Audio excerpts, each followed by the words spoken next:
Assalamualaikum warahmatullahi wabarakatuh.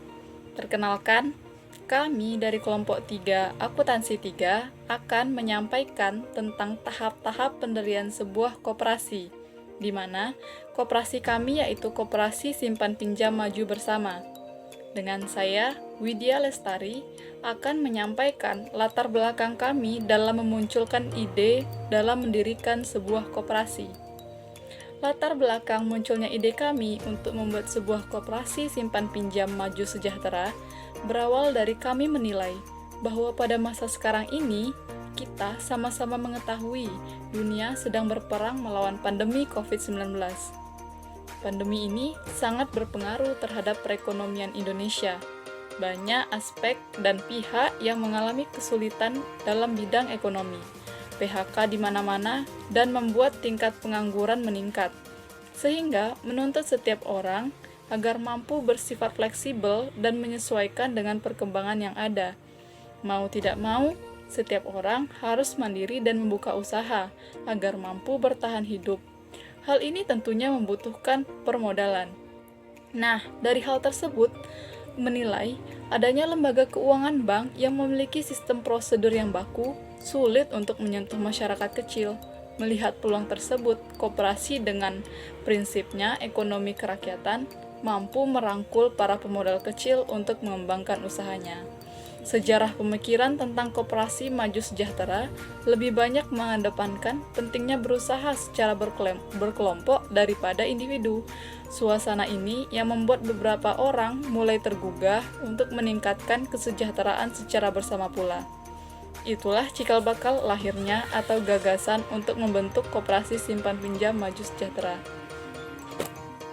Menjelaskan sebuah materi dari kelompok 3 yaitu kelompok kami. Saya akan menjelaskan rapat awal pendirian sebuah koperasi. Pada saat pelaksanaan rapat persiapan pendirian koperasi yang kami perhatikan adalah rapat dihadiri oleh sekurang-kurangnya 20 orang. Dan itu yang pertama. Yang kedua, rapat dipimpin oleh seorang atau beberapa orang yang dipilih berdasarkan kesepakatan bersama. Nomor yang ketiga, rapat membahas tentang isi rancangan anggaran dasar yang telah disiapkan dalam rapat internal dan penyempurnaan draft anggaran. Dasar untuk selanjutnya dibuat menjadi akta pendirian koperasi oleh notaris. Keempat, pelaksanaan rapat wajib dituangkan dalam berita acara atau notulen rapat persiapan pendirian dan ditandatangani oleh pemimpin rapat serta wakil dan pendiri sebagai saksi. Hal yang perlu dibahas dalam rapat pembentukan rapat pembentukan koperasi simpan pinjam maju sejahtera antara lain: 1. Kesepakatan untuk membentuk koperasi. 2. Pembahasan atas rancangan anggaran dasar untuk disahkan menjadi anggaran dasar koperasi. Yang ketiga, pembahasan rencana kerja untuk dijadikan rencana kerja koperasi. Yang keempat, pembahasan permodalan, batas waktu penyerahan modal, terutama simpan pokok. Yang kelima, pemilihan pengurus dan pengawas. Yang keenam, pemberian kuasa kepada pengurus dan atau orang lain yang dipilih oleh peserta rapat. Pembentukan untuk menyiapkan rancangan anggaran rumah tangga koperasi. Baiklah, sekarang saya akan membahas tentang anggaran dasar koperasi simpan pinjam kami. Yang pertama yaitu ketentuan mengenai keanggotaan, tujuan, fungsi, serta usaha yang akan kami buat. Yang ketiga, nama lengkap, singkatan, dan tata letaknya. Yang keempat, ketentuan mengenai rapat anggota, ketentuan mengenai jangka waktu sebuah koperasi, dan ketentuan mengenai pembagian sisa hasil usaha, serta yang terakhir adalah ketentuan mengenai sanksi. Sedangkan untuk anggaran rumah tangganya sendiri yaitu kumpulan tata tertib dan tata pelaksanaan koperasi, baik organisasi maupun kegiatannya. Anggaran rumah tangga ini yaitu bersifat operasional yang mencerminkan visi dan misi sebuah perusahaan serta aspirasinya. Jadi apabila anggaran rumah tangganya baik, maka itu akan mencerminkan bahwa sebuah organisasi memiliki visi dan misi serta inspirasi atau aspirasi yang baik pula. Dalam koperasi simpan pinjam maju sejahtera, kami memiliki struktur, yaitu yang pertama ada rapat anggota yang dipimpin oleh Indarwati, pengurus ada Fani Yulanda, pengawas ada Atika Mardia. Selanjutnya manajer ada Widya Lestari. Unit usaha ada Vivi Melati, Anissa Rahmah, dan Dewi Sulistri. Anggota ada Leni Sartika. Semua pihak dalam struktur koperasi maju sejahtera memiliki tugasnya masing-masing. Setiap pihak saling berkaitan satu sama lain, saling melengkapi dalam melaksanakan tugas yang telah ditetapkan. Assalamualaikum warahmatullahi wabarakatuh. Perkenalkan, nama saya Vivi Melati, nomor PP 19 Saya berasal dari kelas akuntansi 2.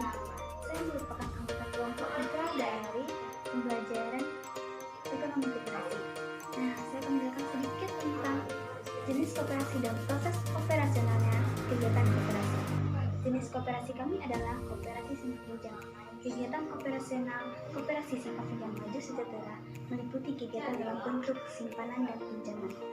Yang pertama, menghimpun dana koperasi yang berasal dari anggota dan calon anggota koperasi dalam bentuk simpanan.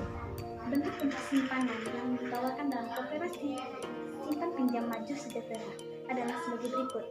Yang A, simpanan gugur, yang B, simpanan jangka, yang C, simpanan harian. Yang kedua, menyalurkan dana kepada anggota dan calon anggota yang membutuhkan dalam bentuk pinjaman. Bentuk pinjaman yang ditawarkan oleh koperasi simpan pinjam maju sejahtera adalah sebagai berikut. Yang A, pinjaman tetap, yang B, pinjaman surut, yang C, pinjaman seberapa. Sekian dari saya. Terima kasih. Wassalamualaikum warahmatullahi wabarakatuh. Selanjutnya, syarat menjadi anggota koperasi simpan pinjam maju sejahtera. Yang pertama, calon anggota merupakan warga negara Indonesia. Yang kedua, saat mendaftarkan diri status pendaftar sebagai anggota perseorangan dan bukan badan usaha. Yang ketiga, jika diterima sebagai anggota koperasi, maka harus bersedia membayar simpanan pokok dan simpanan wajib sebesar sesuai ketentuan koperasi. Yang keempat, semua anggota wajib menyetujui anggaran dasar, anggaran rumah tangga, dan seluruh aturan yang berlaku di dalam koperasi. Kelengkapan yang dibawa yaitu fotokopi KTP, fotokopi KK, dan pas foto. Jadi tata cara mendaftarkannya yaitu 1. Menyerahkan berkas, yang kedua proses verifikasi oleh pengurus, yang ketiga pembayaran simpanan pokok dan simpanan wajib. Laporan keuangan koperasi.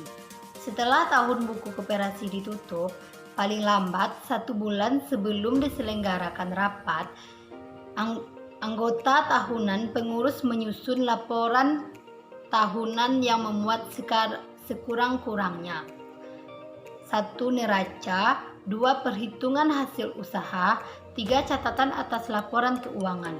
Dalam pedoman umum akuntansi koperasi ini, komponen laporan keuangan dilengkapi sesuai dengan standar akuntansi keuangan ekuitas tanpa akuntabilitas publik, yaitu 1. Laporan perubahan ekuitas atau modal, 2. Laporan arus kas. Tujuan laporan keuangan koperasi adalah menyediakan informasi mengenai posisi keuangan, kinerja, dan informasi yang bermanfaat bagi pengelola anggota koperasi dan pengguna lainnya dengan pengambilan keputusan.